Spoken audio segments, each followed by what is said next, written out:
How did Israel respond to nonviolent civil resistance, or as the South African application put it, a large scale peaceful protest? Israel killed 214 Palestinians, including 46 children.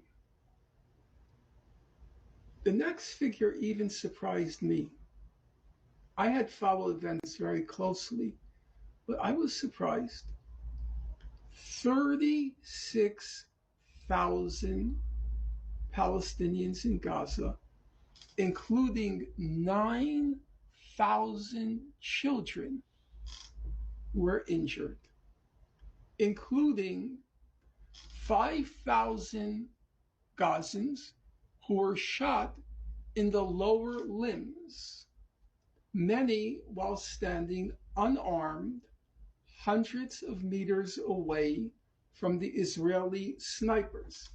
Now, if you're not a doctor, and I have sitting in my room, I think 3 doctors to be, you might not, Palestinian doctors to be, you might not grasp immediately what's the significance of that.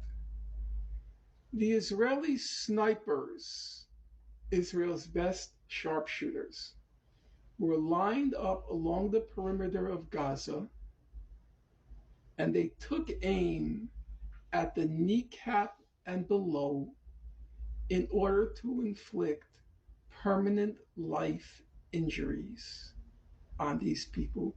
It was a systematic, methodical targeting, very calmly, because the people who were targeted were leaning against trees, just standing around, watching the demonstrations but not participating. They were like 300 meters away, just watching.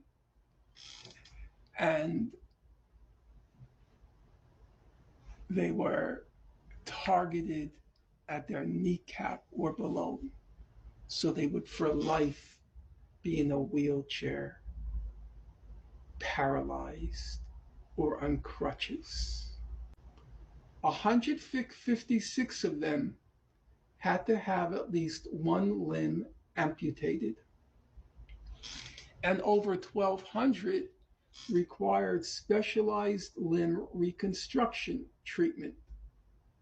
Again, nowadays you read 10, according to Save the Children, 10 children each day in Gaza have 1 or 2 limbs amputated, incidentally, without anesthetics. 10 children a day.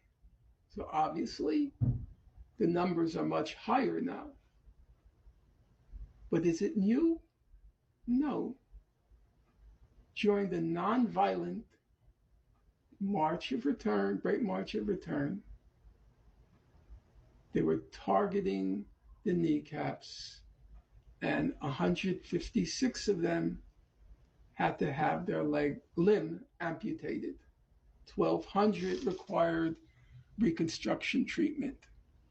One Israeli soldier even admitted that he shot, and now I'm quoting the soldier, 42 knees in one day.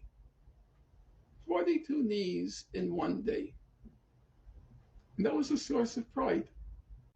So, no diplomatic option, no option of nonviolent civil resistance.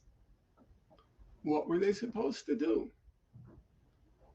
By October 7, 2023, Gaza had been abandoned. All the talk at that time was not about Gaza, it was about normalization. Normalization, which at that moment meant that Saudi Arabia would formally realign with the United States and Israel. All of the normalization was going to occur above the heads of the people of Gaza, which meant as a factual matter, that they would just be left to languish and die, and there was no hope anymore.